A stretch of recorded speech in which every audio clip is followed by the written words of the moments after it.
Hi everyone, আজকে তোমাদের সাথে শেয়ার করতে চলেছি চিকেন স্টু, যেটা হাইলি নিউট্রিশিয়াস, ফাইবার রিচ এবং প্রোটিন রিচ।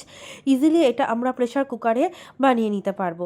প্রথমে প্রেশার কুকারে অল্প তেল দেওয়ার পরে আমরা জিঞ্জার গার্লিক পেস্টের 2টো স্যাচেট দিয়ে নিলাম। তোমরা চাইলে অয়েলের বদলে বাটারও ইউজ করতে পারো।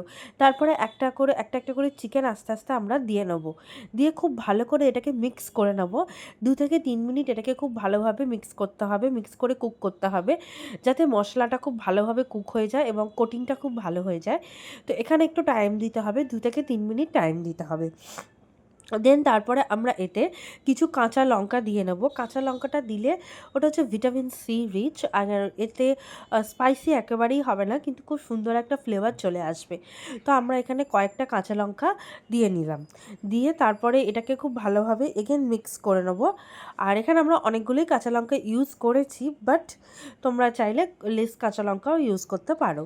এরপরে আমরা আস্তে আস্তে করে সবজিগুলো যেগুলো চপ করে রেখেছিলাম, সেই সবজিগুলো আমরা দিয়ে দিচ্ছি।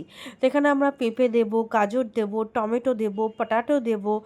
পটাটোটা খুবই অল্প ছিল, মেন আদার সবজিগুলোই বেশি ছিল। পেঁয়াজ ছিল, বিম ছিল, sorry for the background noise. আর এখানে অনেক সবজি ছিল, সেই সবজিগুলো আমরা একে একে দিয়ে দেবো। গাজর ছিল, আর টমেটোগুলোও দেখছো গোটা গোটাই ছিল, কারণ এখানে সমস্ত সবজি আমরা গোটা গোটাই রাখবো। আর খুব বেশি চপ করার প্রয়োজন নেই, কারণ তাহলে বয়েল হলে কোনো রকম অসুবিধা হয়ে যায়, কারণ তখন আর খুঁজে পাওয়া যাবে না, সব গলে যাবে। আর এখানে এটা আমরা অয়েল দিয়ে করেছি, তোমরা চাইলে বাটারও দিতে পারো, বাট আমার বোথ টেস্ট ইকুয়াল লেগেছে। অয়েল দিয়ে যে বাটার দিয়ে যে বেশি ভালো, অয়েল দিয়ে যে লেস ভালো, এরকম আমার কিছু মনে হয়নি। এরপরে আমরা এতে পরিমাণ মতো নুন ছড়িয়ে নেবো, লবণ দিয়ে নেবো। আর তারপরে যেহেতু আমরা পেঁপে ইউজ করেছি, সেই জন্য একটু চিনিও দিয়ে নেবো। পেঁপে যদি না ইউজ করি তাহলে চিনি দেওয়ার কোনো প্রয়োজন নেই।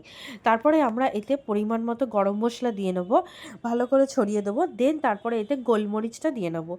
গোলমরিচটা আমরা এখানে 2 চামচ করে সব কিছু ইউজ করেছি। তারপর এতে অল্প তেজপাতা দিয়ে নেব। আর তারপরে আমরা এতে যে জলটা ছিল, মানে চিকেন ধোয়া জলটা, ওই জলটা দিয়ে নেবো, মানে পরিমাণ মতো জলটা ইউজ করতে হবে। দেন আমরা প্রেশার কুকারটাকে বন্ধ করে দেবো, দিয়ে কিছুক্ষণের মধ্যেই হয়ে যাবে। তো রেডি।